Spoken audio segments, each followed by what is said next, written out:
It's Monday, February 25th, 2013, and let's talk about what happened this weekend over at XDAdevelopers.com.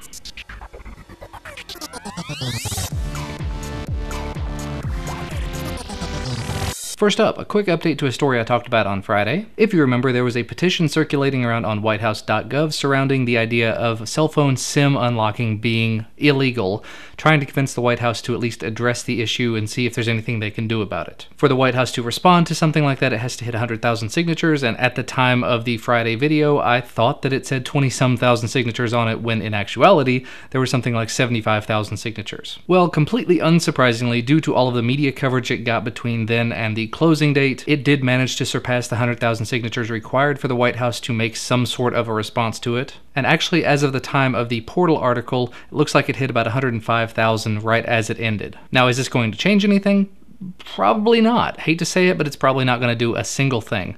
All it will really do is get the White House to address the fact that yes, it is illegal, and give the reasoning behind why they think it should be illegal. But at least the issue is resolved. We've done all that we can really do. The next story really concerns owners of the Motorola Atrix HD. Not too long ago, the Atrix HD got a Jelly Bean upgrade, and of course, if you were able to use something like OTA Root Keeper, I think that works for it, and keep your root going from ice cream sandwich to Jelly Bean, you're just fine. But for those people who could not wait for there to be a solid way to go from 4.0 to 4.1 without losing root, you are now in luck. Thanks to XDA forum member DJR Bliss. He seems to have a real panache for doing this sort of thing. He has come up with a root exploit to allow you to, again, root your Motorola Atrix HD running Jelly Bean. This is not a simple one-click process or anything. It does involve some poking around in the terminal, and you'll need some sort of a Linux distribution to do it on. And the absolute worst case scenario, Linux live CDs are pretty easy to come by and pretty easy to run from, so go to ubuntu.com and check that out. But as always, do make sure to read the forum thread for all of the details. And finally, speaking of Ubuntu, let's talk a little bit more about Ubuntu Touch. Since the release of Ubuntu Touch just a few days ago, there's been a lot of coverage in the media about it,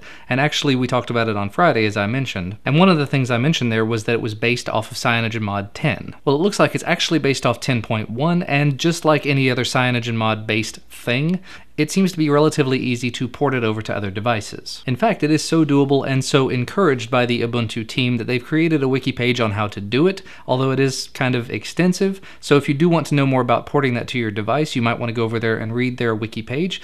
And it looks like it's been ported to several devices already, including the Samsung Galaxy S3. I think it was the i9300, but do feel free to correct me if I'm wrong in the comment section below. And lastly, and staying in that vein of Ubuntu Touch, there was an article written by Jerdog this week talking about Ubuntu Touch, asking if it's a next generation OS or if it's just another skin on top of Android. Essentially, since it is CyanogenMod 10 with a skin on top of it, it technically is that, but it is a bit more than that at the same time. There's a lot of Q&A in his article from the Ubuntu developers themselves, a lot of what works and what doesn't work, so if you have not learned a little bit about it at this point, you may want to go over to that article and take a look. That's also based on a forum thread, which you can go there and get some of the latest, greatest answers as they become available. Realistically, again, this is a first-time release to the public. This is not going to be perfect. Still very early in development, so just as with any other alpha-based ROM, you kind of got to expect it's not going to be perfect. And I'll admit there, I was a little bit disappointed when I stuck it on my Nexus 7 and about 3/4 of the stuff did not work. But again,